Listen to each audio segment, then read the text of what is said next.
Israel, as soon as we made the deal, they came out and they dropped a load of bombs, the likes of which I've never seen before. The biggest load that we've seen. I'm not happy with Israel. You know, when I say, okay, now you have 12 hours, you don't go out in the first hour and just drop everything you have on them. So I'm not happy with them. I'm not happy with Iran either.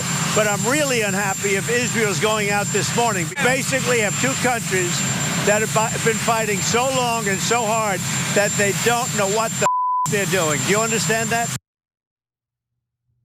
Oh, I understand that. And while Trump had some pretty harsh feedback for Israel at the start of this week, the president is now providing cover for Prime Minister Benjamin Netanyahu's corruption, in which he's facing serious charges and trials over.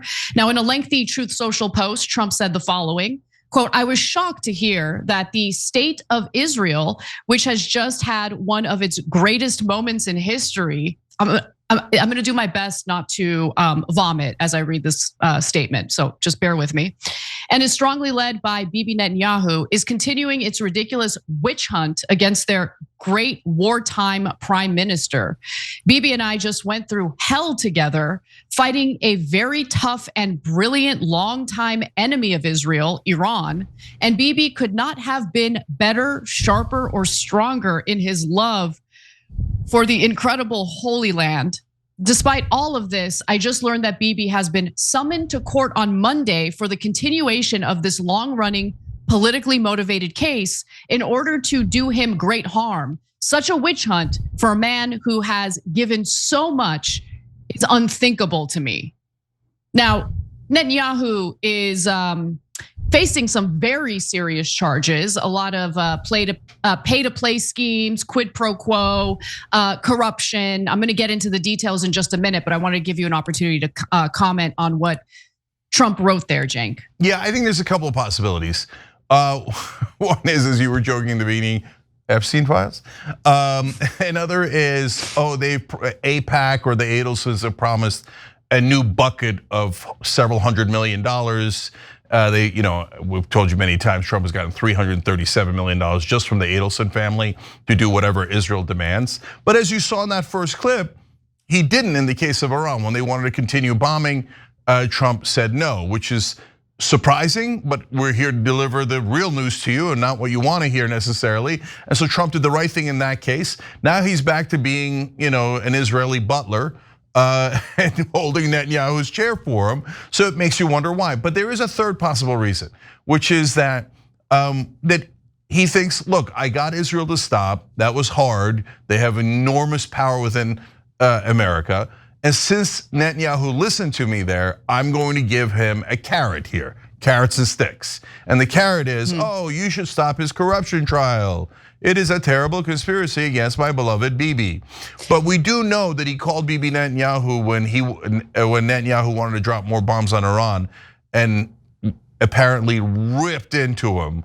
So he's playing carrots and sticks here is another possibility.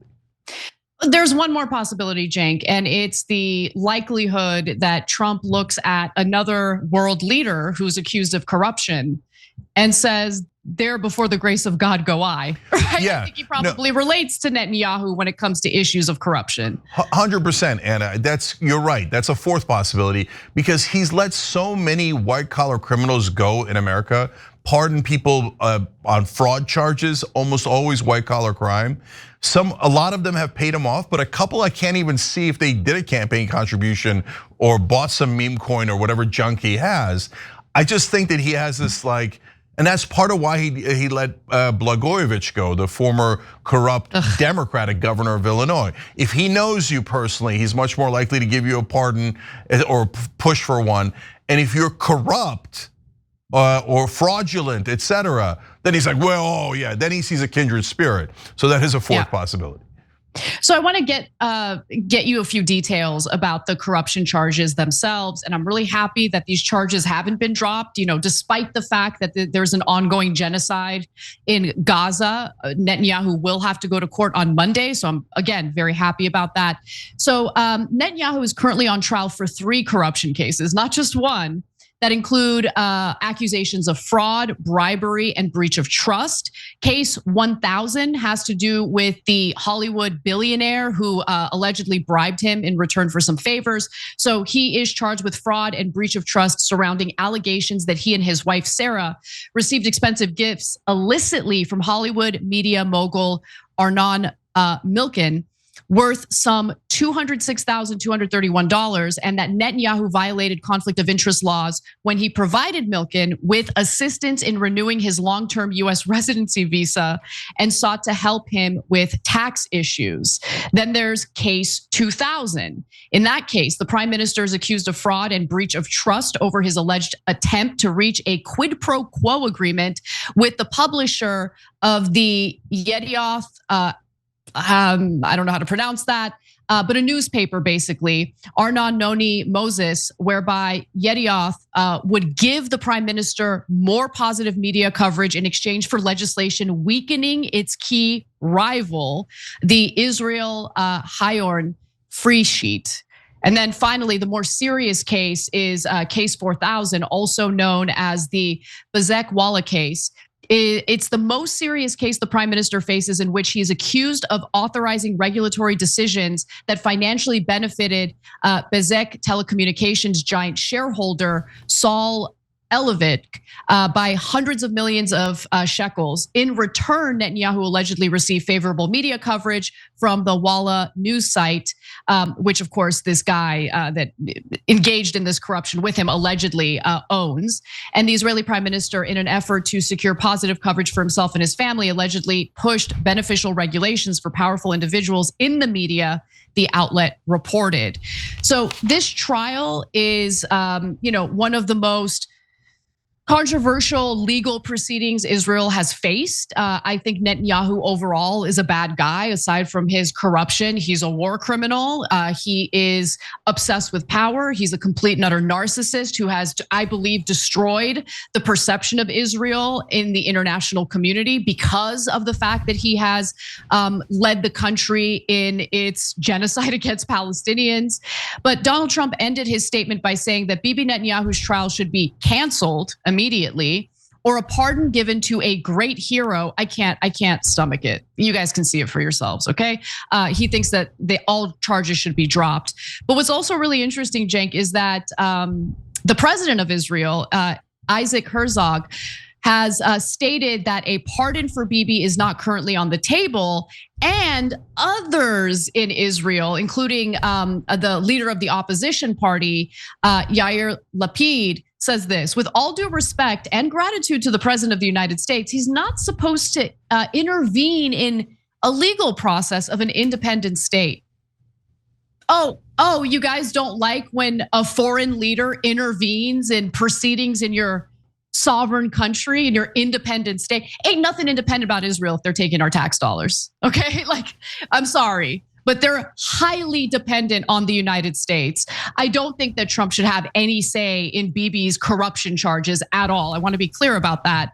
But what's good for the goose is good for the mother effing gander. But go ahead, Cenk. Yeah, no, that is hilarious. I can't believe you guys are interfering in our government. AIPAC, make them stop. I mean, the irony of that is hilarious. Okay, now look, credit to Israel, their corruption laws are actually much more tougher than ours and better than ours. So the things that they describe about Netanyahu is Tuesday for an American politician. Like, take goodies from donors. Like, wait, how would we survive if we didn't? And then rig the rules so that it's in their benefit. Well, that's what we do for Israel. So that's illegal in Israel, but we do it for Israel here in America. And for the military-industrial complex and the oil companies and all those guys. That's why I have the look up shirt, right? Your problems aren't to your left or to your right. Look up, okay? And in this case, it's the donors, all right? ShopTYT.com, by the way. And so, but these are real laws in Israel. It is definitely corruption. Of course Netanyahu did it. You think he has moral principles that would prevent him from doing corruption? That's hilarious. I mean, no one believes that. I don't even think, I mean, maybe some hard right-wing Israelis do, but most of Israel doesn't even believe that. So, but will they actually prosecute him? I don't know, right? Because right now they're prosecuting him right now, Cenk. He's going to go to court on Monday. So yeah, I hear you, but like he's going to go to prison. I would be shocked because he's killed so many Palestinians. He's so because of that, he has popularity. Like because of the corruption and other problems, he's unpopular in a lot of ways in Israel. But 80% of Israelis think they haven't gone far enough in Gaza. So they like that the mayhem and the murder that he committed in Gaza. And his main competitor, I mean, Yair Lapid might be from the other party, but Naftali Bennett is more likely to win if there's an election. And he's also a super hard right winger who also hates the Palestinians and would never let them go, and is like thrilled with the oppression and destruction in Gaza. So that's why, like, you're not like. In some ways he's hated, and in other ways he's a national hero for how he's massacred and slaughtered the Palestinians. So he's gonna go to prison. If he does, I'll be very impressed by the Israeli court system. Every time you ring the bell below, an angel gets his wings. Totally not true, but it does keep you updated on our live shows.